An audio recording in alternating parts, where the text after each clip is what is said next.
Did you ever want to make homemade jam, but you thought it was just too difficult? Well, it isn't. I'm here to tell you that this recipe for homemade strawberry jam is excellent, and you will never want to buy it again. Today we're going to use strawberries, but you really could use any fruit. I found these strawberries on sale. We will use 2 tablespoons of lemon juice, 3/4 of a cup of sugar, and a jar or 2 small jars. Okay, you'll need to take the hulls off the strawberries, and again, it's about 2 cups. My mother showed me once the easiest way to do it is with the spoon, and it really is. You don't have to worry about cutting yourself, and you get just the tip off. Once you have the strawberries clean, we're just going to slice them roughly, just chunked a bit.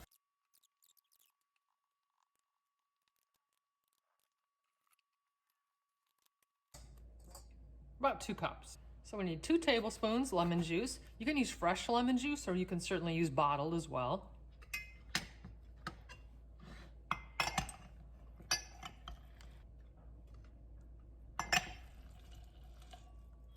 I found that 1 lemon usually yields right about 2 tablespoons. 1, 2.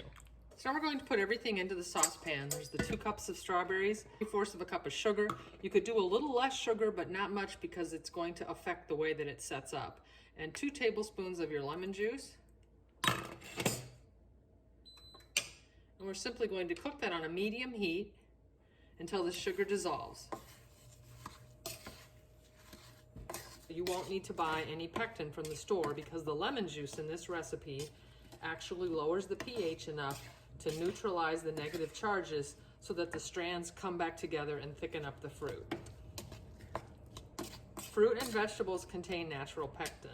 Okay, the sugar has dissolved, and so now what we're going to do is we're going to start mashing these strawberries.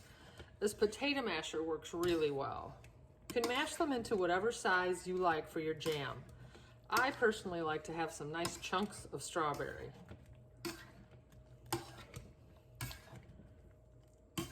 Once it starts to simmer, I set a timer for 10 minutes and just keep it simmering during that time. Okay, it's been 10 minutes. It's already feeling so good when you stir it. It's thickening. It's like a syrup now. It would be delicious right now on pancake or a waffle. We're going to remove it from the heat and pour it in our jars. I find it a lot easier to put it into a Pyrex and then pour it in the jars. So you can see our yield is right at 2 cups, which is the amount of berries that we had. You could use a standard 2-cup mason jar.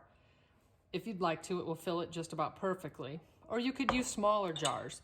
It really depends on how much jelly you use.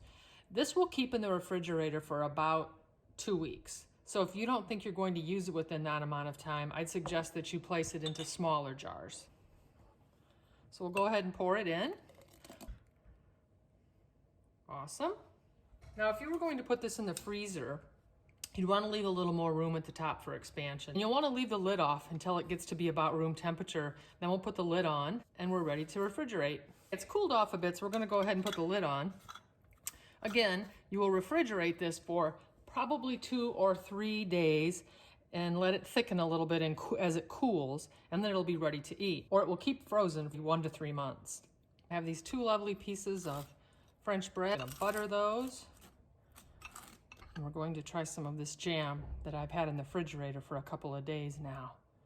Look at how thick it is. It's just fantastic. It has a beautiful look to it. You will just enjoy this so much. How about a little cream cheese under there? Or again, try these on a waffle, a pancake, yogurt, oatmeal. The only word to describe this is fresh. Please give it a try. You will so love it.